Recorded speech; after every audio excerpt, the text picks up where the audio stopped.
está funcionando. Acho que a constatação que a gente chega é: o giga, 1 giga, ele pode ser atendido só por esse primeiro movimento, né? Então não é algo do ponto de vista de frota inatingível. Mas eu vou contigo, Eduardo.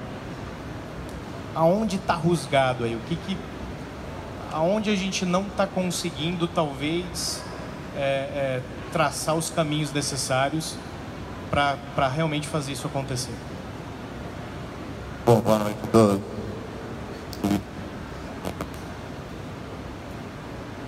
Alô, alô. Boa noite a todos. Boa noite, Walter, Enzo.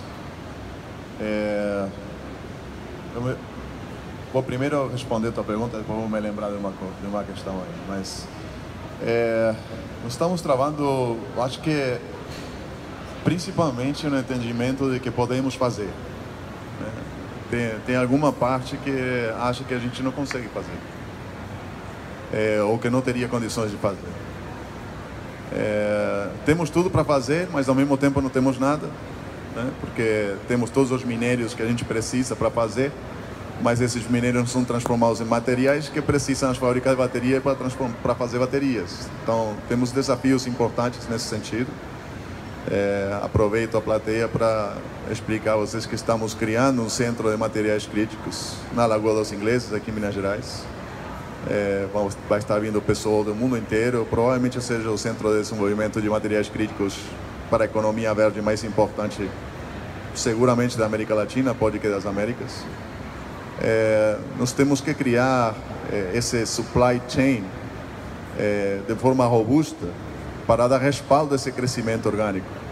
Estamos falando de 1 giga e eu te digo facilmente que o Brasil comporta 150 gigas. Então, o problema é nós pensarmos em uma escala que nos atenda, né? 2.300 em São Paulo, mas na realidade nós temos 390 mil ônibus no Brasil para trocar nos próximos 20 anos. Então, se a gente começar a fazer número, e eu vou concordar com o Walter, o negócio do storage é tão grande quanto ou mais que os veículos. E são células de bateria diferentes. Que isso é outra coisa que não todo mundo entende. Eu gostei que o Walter usou o tempo aí para explicar que é célula, battery módulo, battery pack e sistema de armazenamento de energia final, né? Célula de bateria é isso, é a célula mãe, né? Sem isso a gente não consegue fazer. Então tem empresas como a WEG que está empurrando essa questão do veículo elétrico há muitos anos. Eu me lembro que logo antes de 2014 a gente recebeu na Califórnia um veículo, um ônibus com um motor WEG dentro, lá na Califórnia, Metal Crafters, que a gente acabou não conseguindo terminar o projeto porque naquela época faltou essa coragem, vamos dizer assim. Acho que era Comil, né? Comil ou buscar. Era um ônibus Comil com o motor de vocês dentro. Eu me lembro até recebido esse ônibus lá na Califórnia e a gente esperou, mas nunca chegou à conclusão do projeto. E foi uma pena, né? Porque a gente poderia ter usado esses ônibus e mostrar na Copa de 2014 e aquilo ganhar uma visibilidade e pode ser feito, né? Já naquela época o desafio ainda eram as baterias, né? Mas eu acho que a gente precisa, como eu estou falando, eu acho que está faltando convencimento de que é possível fazer, porque nós temos tudo para fazer. E hoje você tem tanto a Europa quanto os Estados Unidos com o mesmo problema que a gente tem, com uma dificuldade maior: eles não têm os materiais. Então, pode ser feito? Claro que sim. Agora, nós precisamos todos nós entender, número um, que esse é um momento de colaboração e não de competição. Esse é um momento em que eles, nós e todos precisamos nos juntar, inclusive com os clientes, e dizer: tem possibilidade de nós fazermos isto acontecer e de nós transformar os nossos centros de produção que estão em perigo, porque se a gente continuar sem ter células de baterias e o avanço continuar, as matrizes vão começar a mandar veículos acabados, né? Então não vamos perder a nossa produção de veículos na região, que é muito importante, custou tantas décadas construir. Então, o que está faltando é simplesmente, acho que realmente sentarmos todos para conversar, achar os caminhos. Estava escutando o Enzo falar de quanto é importante desenvolver tecnologia. Mas tão importante quanto isso é não desenvolver a roda de novo. Então vamos trazer a tecnologia que tem hoje, vamos trabalhar em como fabricar essa tecnologia que tem hoje, como a gente usa o que já chama de Next Gen Battery, e a partir de aí começar a treinar pessoas para desenvolver o futuro, porque nós não podemos começar do zero. A China, a Europa, os Estados Unidos começaram há 20 anos, 30 anos atrás. Nós não podemos dar o luxo de começar do zero sem ver o que foi feito. Então, no meu sentido, e eu estou há 1 ano e pouco aqui, né, parece lutando contra os moinhos de vento, né, de que se entenda. Outro dia o senhor se marcou com o governo americano, tinha 4 pessoas, 12 pessoas de 4 departamentos do governo americano diferentes. Né? O pessoal da SMC que está lá atrás estava nessa call, não vai deixar que eu esteja mentindo aqui. Há um grande interesse em que nós possamos nos transformar no que a China era 20 anos atrás. Um potencial transformado em poder. Nós podemos ser o amigo do Ocidente que ajude a economia verde a existir. Agora, para isso, nós precisamos atrair bilhões de investimento. E precisamos começar a trabalhar mais juntos, porque o desafio é grande demais para um só encarar. Então, para quem não sabe, perto daqui está o CETENANO da Universidade Federal de Minas Gerais. Fizemos um trabalho fantástico com eles em mais de 1 ano já de pesquisa e desenvolvimento. Foi publicado em uma revista científica recentemente, no mês de agosto. Nós conseguimos transformar biomassa, rejeito da indústria do papel, em carbono para lítio e enxofre, com resultados fantásticos. Né? E essa pesquisa evoluiu ainda mais. Estamos avançando nisso justamente por causa dessas coisas, né? de acreditar, né? Porque a gente visitou o CETENANO em dezembro de 2020 e eu vi lá o que eles mesmos não conseguiam chegar no espelho. Era muito equipamento e muita pessoa muito capaz, se a gente pudesse guiar eles pelo caminho certo. Então, volto a te dizer, eu acho que precisa sim a gente, número 1, começar a desenvolver o supply chain de materiais críticos para a economia verde. Temos tudo para fazer. Aproveitar isso de uma forma tal que a gente consiga trazer tecnologia e investimento para isso acontecer. E no caminho a gente pode começar. 1 giga não é um sonho de longe. Nós estamos pensando em produzir primeiro 400 megawatt-hora, 200 de Energy Storage Systems e 200 de veículo, né, cilíndrica. São diferentes. Diferente tecnologia, diferente sistema de refrigeração. Então, eu acho que está faltando um pouco desmitificar que nós não podemos fazer. Começar a fazer. E a partir daí, e tendo isso claro, começar a planejar, porque hoje nós temos muita gente batendo na porta e dizendo: eu preciso célula de bateria. Tá bom. E eu acho ótimo, mas bora fazer, né, essa parte daqui juntos, porque senão a gente vai ter impressoras e não vai ter tinta. Então, assim como aconteceu 1 ano e pouco atrás, os países asiáticos deixaram de vender terras raras. Então hoje, se você quer um imã permanente para fazer um motor elétrico, tem que comprar deles, porque não tem como fazer, porque não tem a matéria-prima necessária. E nós temos aqui um monte de terras raras que estão aí na terra e a gente não tira. Então, o maior desafio, eu acho que é mental. A gente precisa acreditar mais no potencial que temos e começar a fazer aos poucos, com uma rota clara, mas entendendo que isso aqui não tem ninguém que possa atender sozinho.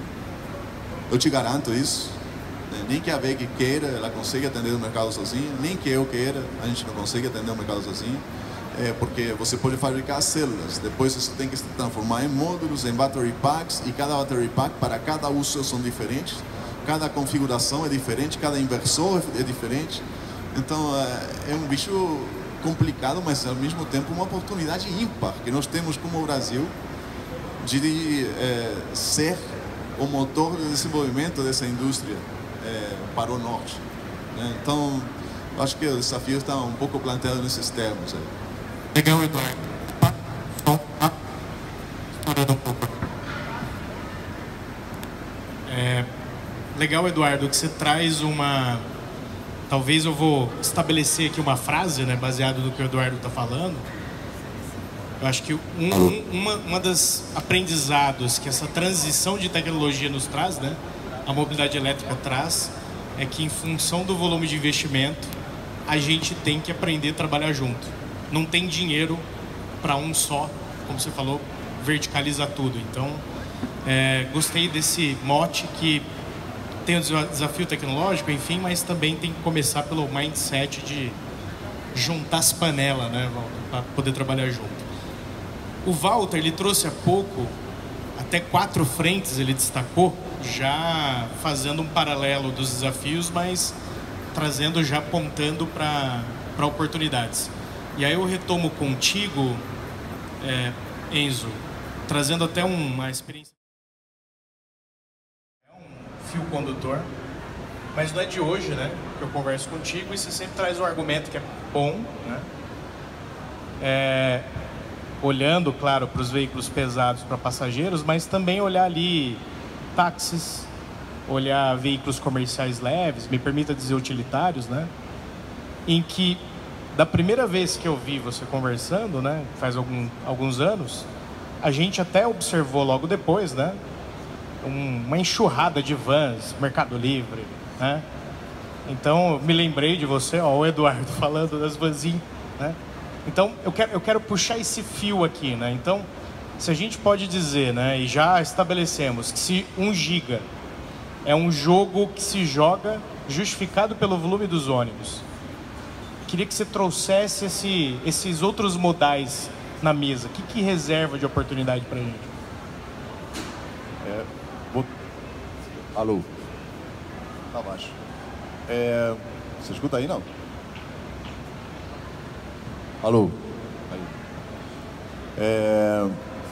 Vou te responder essa pergunta primeiro, depois vou pegar um pouco do Enzo e um pouco do Walter, porque eu acho que a gente está construindo aqui uma coisa bem interessante para unir pontos.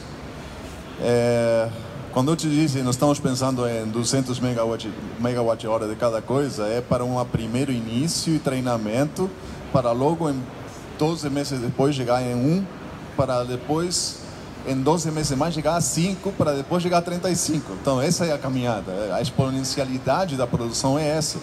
Só que nós temos também um problema sério, nós temos recursos humanos, vamos ter que treinar. Então a escala, ela primeiro tem que ser bem medida e vamos ter que treinar muitas pessoas. Provavelmente a gente vai produzir em 3 turnos, mas não porque a gente quer, senão porque vai ser necessário para poder treinar. Então, eu não tenho dúvidas de que o mercado aceita o que a gente produzir. O Walter vai concordar comigo. Se a gente pudesse hoje fazer 100 containers por ano, estão vendidos. Porque nós temos hoje problemas seríssimos internamente na distribuição da energia. Tem horas de pico entre 5 e 8 aqui em Minas que a gente não tem energia, o pessoal está queimando diesel. Então, não só é contaminante, sino que é caro pra caramba. Então, justifica qualquer coisa. Então, o mercado não é problema. Eu acho que é por primeira vez, e o Walter vai concordar comigo, quantas vezes você não teve que se preocupar por demanda? Deve ser a primeira vez na história das nossas vidas, né? Então, você não tem que se preocupar com isso. Tem que se preocupar por produzir o mais possível, o mais rápido possível, ao menor custo possível. Essa é a preocupação, não é outra. Respeito também a primeira fala, e o Enzo foi e engatou certo, porque eu conheço esse projeto. VinFast é um empresário que fazia macarrão instantâneo na Europa, que vende essa empresa, vai para Vietnã e vira um hoteleiro e de real estate, e que de repente disse que fazia ônibus elétricos e comprou a GM lá, com apoio do governo vietnamita. Então, é claro que é possível fazer, porque o cara não sabia nada, só sabia dirigir, depois não sabia mais nada da indústria. E hoje tem umas fábricas mais modernas do mundo, no Vietnã, né? A Siemens ajudou aí, né, na questão da velocidade de instalação e demais, mas está instalada lá, e agora eles querem instalar uma nos Estados Unidos, que é o modelo de negócio que eles querem usar. Não sei se vai dar certo, mas eles estão com o poder de fazer. Como é que nós, com a indústria do tamanho que nós temos, com os fornecedores do tamanho que nós temos dessa indústria aqui, não vamos conseguir fazer? Claro que a gente consegue fazer. A gente só precisa entender que isso aí não tem volta atrás, que nós precisamos sentar e conversar, porque isso aí nós não podemos perder a viagem, né? Então, quando o Walter estava falando aí, que quando tudo parecia que íamos para a NMC, o cobalto e o níquel viraram o vilão. Agora, se tu for ver, todas as empresas de tecnologias novas de bateria falam cobalt free. Então, quer dizer, o cobalto é uma palavra no nosso ambiente. E nós somos cobalt free, mas não era por isso. A gente decidiu por uma outra razão. Então, quando você começa a ver, hoje nós precisamos fazer o quê? Entender qual é a melhor bateria para nós fabricarmos hoje, para o Walter, para mim, para nossos parceiros e potenciais clientes aqui em Minas Gerais, tanto na área de veículos quanto na área de armazenamento de energia, que provavelmente é um LMFP, né? Que é manganês, né? Manganês não é magnésio. Mas o LMFP não é mais do que uma melhoria, mais uma volta, né? de parafuso aí, de apertar a porca na tecnologia da LFP, que tem mais de 20 anos, tanto que já se perdeu a patente, né? Então, quer dizer, tem mais de 50, né? 20 que está tendo sucesso. Então, as LMFPs com anodos de grafite de alto rendimento é o que alcança o nível que a NMC tinha. Então, a NMC deixou essa ponte. Hoje nós temos as LFPs de alta performance como uma ponte já natural a baterias de próxima geração. Qual vai ser a bateria de próxima geração? Qualquer um que te diga qual está mentindo. Então, tem uma série de tecnologias que vão ser, e algumas vão ser combinando uma do cátodo de um com o anodo da outra. Então, a gente acredita muito em plataformas de carbono com lítio enxofre, com estado semissólido e anodos de silício com grafite. A gente acredita muito nisso, esse é o nosso caminho. Mas nós também não negamos provar nada, né? Tem tanto na Califórnia parceiros que estão trabalhando com a gente em trazer estado sólido, mas eu acho que vai estar um pouquinho mais na frente. Mas as baterias de próxima geração traz vitoriosos e derrotados na área de materiais. E a gente precisa estar muito antenado nisso. Porque senão a gente vai atrasar e vamos fazer investimentos em coisas que não vão servir lá na frente. Então, eu vou te falar, podemos fabricar? Podemos, temos parceiros. Bom, a gente particularmente tomou decisões há 11 anos atrás que foram evidentemente muito boas, porque senão eu não estava sentado aqui agora. Porque uma empresa, startup pequena, do nosso porte, não poderia estar tendo discussões nesse ambiente e nesse nível de tecnologia e de investimento se a gente não tivesse tomado decisões em 2011, prevendo o que ia acontecer agora. Essa questão que você vê das vans e dos táxis, né, que a gente está falando há tanto tempo, agora está ficando evidente. Então, hoje nós estamos começando a entender que dentro da cidade não faz sentido ter veículos que não sejam elétricos. Porque a autonomia é suficiente, porque o custo de operação é muito baixo, porque cortamos a poluição ambiental.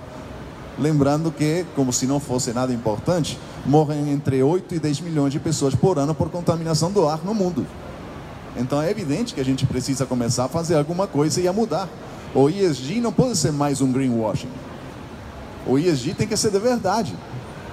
E se o ESG é de verdade, a gente tem que tomar atitude de verdade, não mais de brincadeira. Então, agora, tudo isso que a gente está conversando de mercado futuro e do crescimento e da economia verde e do storage e demais, se a gente não tiver célula, não existe. Então, é evidente que a gente precisa se concentrar em ter a nossa primeira fábrica de baterias, e é o que nós estamos fazendo aqui. Trouxemos toda a nossa equipe da Califórnia, hoje nosso foco está no Brasil. Não é à toa, a gente viu o mapa, tinha muita fábrica na Ásia, muita fábrica anunciada na Europa, que não ia ter materiais para fabricar, muita fábrica anunciada nos Estados Unidos, nós íamos ter um a mais nos Estados Unidos sem materiais. Bom, aonde a gente se instala? A América Latina tem todos os materiais, tudo bem, mas onde na América Latina? O maior mercado, marca e peça para muitos, e o mais industrializado da América Latina, somos nós, é aqui. E o maior polo automotivo da região é aqui, nessa cidade. Então, o cidadão de Betim vai dizer, não é essa cidade, é Betim, mas tudo bem, é na área de Belo Horizonte, vamos chamar assim, Minas Gerais, tá bom? Eu digo porque já escutei várias vezes isso aí. Então, oportunidade, eu acho que é a palavra do momento para nós. Só que a gente tem que deixar de ser o país das oportunidades ou da potencialidade. Nós temos que achar o caminho de transformar essa potencialidade em valor de uma boa vez. porque a gente cansa, né? Eu tenho já, entre idas e voltas, uns 20 anos de Brasil. Então, a gente cansa de, nós somos potencialmente tal coisa. Por ser de verdade tal coisa. Se um camarada que fazia macarrão instantâneo tem a fábrica mais moderna da Ásia e está pensando em instalar uma fábrica nos Estados Unidos e tirou da gente uns quantos quilômetros de vantagem em fazer veículos elétricos, não está na hora da gente sentar e mudar essa realidade? Eu acho que está. E oportunidade sim é a palavra, mas eu acho que é muito mais importante que oportunidade entendermos que precisamos tirar a palavra potencialidade para colocar muito de valor. Eu penso assim, com essa provocação que a gente vai sair daqui, pessoal, vamos fazer bateria e células, né? Não bateria e células. Acho que o Eduardo ele traz uma provocação boa, né? Que acho que tem a gênese de país, né? Sair das oportunidades e ir para ação, né? A gente está, de fato, chegando no final. Eu queria fazer um jogral com vocês, nesse minutinho final, de uma maneira bem sintetizada, né? A gente fez uma jornada dessa 1 hora, avaliamos os desafios, olhamos as oportunidades. O Eduardo deu uma chacoalhada na gente aqui no final. Isso é bom, né? A gente tem que... É o call to action. Começando contigo, Enzo, de maneira bem direta, assim, sintética, como que a gente chega lá, então? Eu acredito que seja importante uma coisa que o Eduardo falou. Precisa começar a ter uma fábrica piloto, nem que seja com uma capacidade menor, que é o caminho natural para você começar, para mostrar que a coisa acontece, para você desenvolver os processos, o produto, as homologações, aí você conquista os seus clientes e você atrai também investidores. Então eu entendo que uma forma inteligente para você ter investidores seja você mostrar que o produto existe, você mostrar que você é competente, que você consegue fazer. Essa questão de tecnologia, eu falo porque eu escuto todas as vezes que eu participo de um painel, mais ou menos eu escuto isso. Mas nós não sabemos qual que é a tecnologia, nós poderíamos estar apostando na tecnologia errada. Mas não tem isso na produção. As fábricas, primeiro que são modulares, primeiro que você pode ter uma linha de lítio ferrofosfato e outra de NMC. São iguais, não muda nada. O formato, tudo bem, o formato vai ser prismático, vai ser cilíndrico, ok. Essas são mudanças que são pequenas, então a tecnologia não é um problema na hora da gente pensar em ter uma fábrica aqui. Então, por causa do pouco tempo que nós temos, eu passaria essa mensagem, que a gente tem que começar fazendo em pequena escala, para mostrar que a coisa acontece, para atrair investimentos. Walter, call to action, o que a gente faz para chegar lá? Primeiro eu quero fazer uma errata, o Eduardo está correto. Eu estou num outro projeto usando magnésio, e se tem magnésio, mas o correto é manganês. Manganês, onde eu falei magnésio é manganês, tá? Obrigado, tá? Eu acredito muito que tem um movimento que pode puxar, que é o movimento das prefeituras. É o movimento mais simples, uma regulamentação de transporte urbano.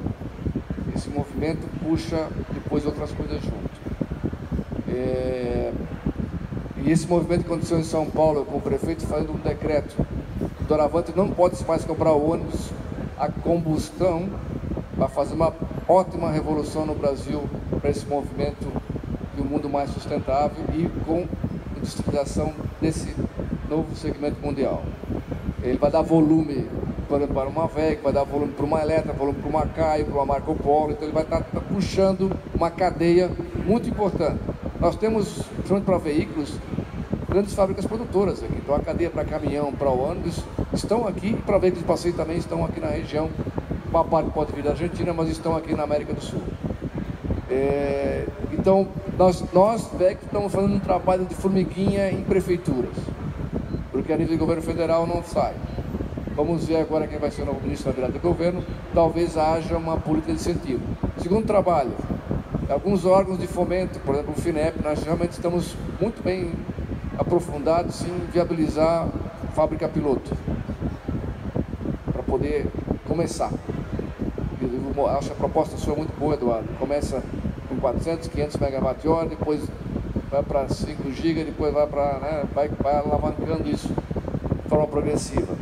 você otimiza o processo numa fábrica num volume menor, depois alavanca um volume maior com menos probabilidade de alguns problemas nesse caminho. Então, nós estamos se mexendo. Nosso papel nós estamos fazendo e estamos cutucando uma parte governamental também. Estamos apoiando vários projetos, então são 3 frentes. Criar demanda, ter produtos e componentes e incentivar alguns pequenos elementos de governo ou de entidade pública a apoiar. Perfeito. Fecho contigo, Eduardo. Você, de certa maneira, trouxe esse chamar a atenção, né? Mas queria essa síntese. Call to action. Bom, a gente vem concordando com o Walter, né? Acho que depois a gente vai ter sempre tomar um café, né? Que está concordando demais.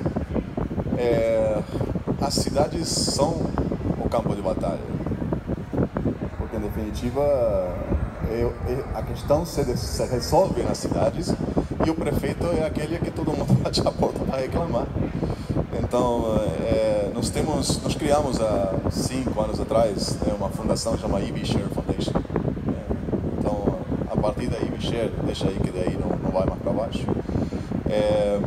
A partir da EV-Share a gente primeiro criou ela porque a gente entendeu que o grande problema que nós tínhamos e ainda a indústria tem é que o poder público, a corporação quer descarbonizar, mas não tem a mais mínima ideia de como fazer.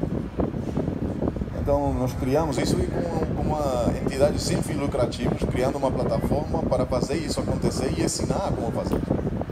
Aqui no Brasil nós criamos o Instituto EV-Share Brasil, que é espelho do que nós temos na Califórnia, e estamos já trabalhando com cidades para ajudar em transformar não só o setor de mobilidade, senão o setor de mobilidade e o setor de energia, que ao mesmo tempo isso aí acaba trazendo desenvolvimento, né, do ponto de vista econômico.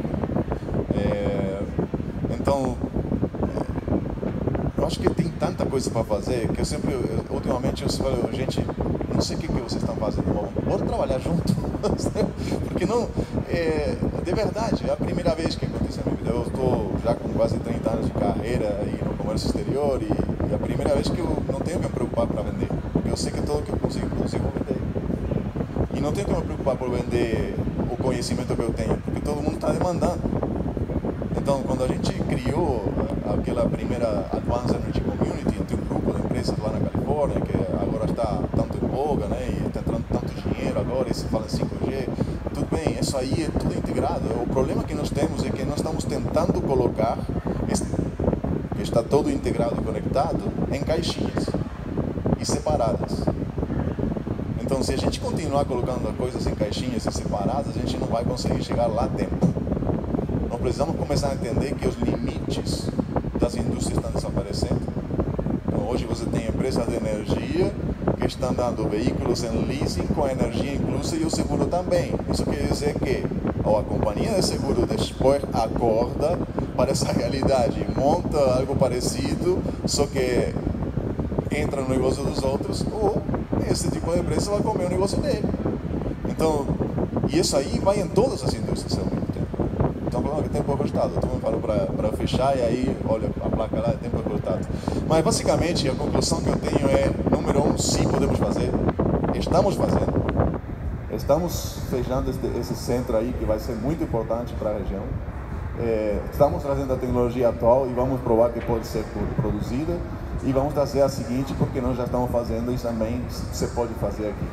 Então, temos falado com o IBRAM, temos falado porque os mineradores fazem parte desse jogo, né? Então, nós precisamos de todos. Precisamos dos mineradores, precisamos dos industriais, precisamos daqueles que pegam as células de bateria e transformam em outras coisas, porque, como eu falei, graças a Deus, e por primeira vez, pelo menos na minha vida, e eu acho que na história da humanidade, nós temos um negócio que é o maior da história da humanidade, que é a economia verde, e ele só se resolve com baterias. Então eu diria que 1 gigawatt-hora nos deixou bem pequeno para toda essa conversa que a gente teve aqui. Legal. Eduardo, agradeço muito até o seu esforço para chegar aqui com chuva, enfim, foi muito legal. Enzo, muito obrigado por estar aqui no nosso painel. Walter, vindo de longe, né? Muito bom estar também com a sua presença. E me despeço aqui de todos, né, fechando uma palavra final, né, e fazendo essa ponte, né. de fato, a gente tem que sair aí do campo das oportunidades e foram dados vários exemplos aqui, os três trouxeram, né, de ações concretas que apontam, de fato, para a gente chegar lá. Pessoal, obrigado pelo painel.